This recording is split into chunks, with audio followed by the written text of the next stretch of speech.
ఏంటి మన తెనాలి? ఎవరు వాడు? Rowdy sheeter. ఎవరు వాడు? గంజాయి బ్యాచ్. మీరు వెళ్తారా? ఎన్ని గుండెలుండాలి మీకు?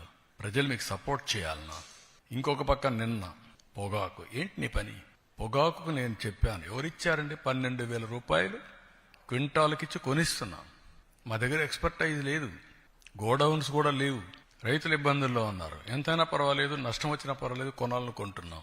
కొంటే మీ బాధ్యత ఏంటి? ఎప్పుడన్నా చేశారా మీరు? బాధ్యత లేకుండా పోయి ఒక 15,000 మందిని ఎసగిపోయి ఇక్కడ ఏం చేశారు? అమరావతి, దేవతల రాజధాని అమరావతి, ప్రజా రాజధాని అమరావతి. వేశ్యల నగరం ఇది. ఎంత కొవ్వెక్కుందండి మీకు? ఇంకా సమర్థించుకుంటారా మీరు? మీరు అడిగిన క్వశ్చన్ చెప్తున్నా. Can you answer? ఇలాంటి వాళ్ళని మీరేం చేస్తున్నారు? మీడియా. మీ ఇంట్లో ఆడబిడ్డలు లేరా? మీకు తల్లి లేదా? కూతుర్లు లేరా? మీ భార్యలు లేరా? What are you talking? మనకు బ్లడ్ బాయిలింగ్ కాలేదా? ఇలాంటి వాళ్ళు నిన్న దాన్ని డైవర్ట్ చేయడానికి పోయి గొడవ చేస్తారా మీరు? ఈ ఇష్యూని డైవర్ట్ చేయాలా? దీనికి ఏం చేయాలి? ఒక చిన్న గీత ఉంటే ఇంకొక పెద్ద గీత గీయాలి. అంటే పోయి 15,000 మందిని పెట్టుకొని రౌడీజం చేస్తారా? అంటే మీ ఉద్దేశం ఏంటి?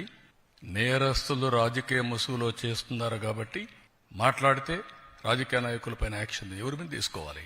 రాష్ట్రానికి లా అండ్ ఆర్డర్ ఎవరు క్రియేట్ చేసినా బీ కేర్ఫుల్. హెచ్చరిస్తున్నా. నేనెప్పుడు భయపడలా. తీవ్రవాదులపైన పోరాడినప్పుడు గాని, ముఠా నాయకులపైన పోరాడినప్పుడు గాని, కమ్యూనల్ వైలెన్స్ ని అణిచివేసినప్పుడు గాని ఒకటే ధ్యేయం, public safety. Public safety, no compromise.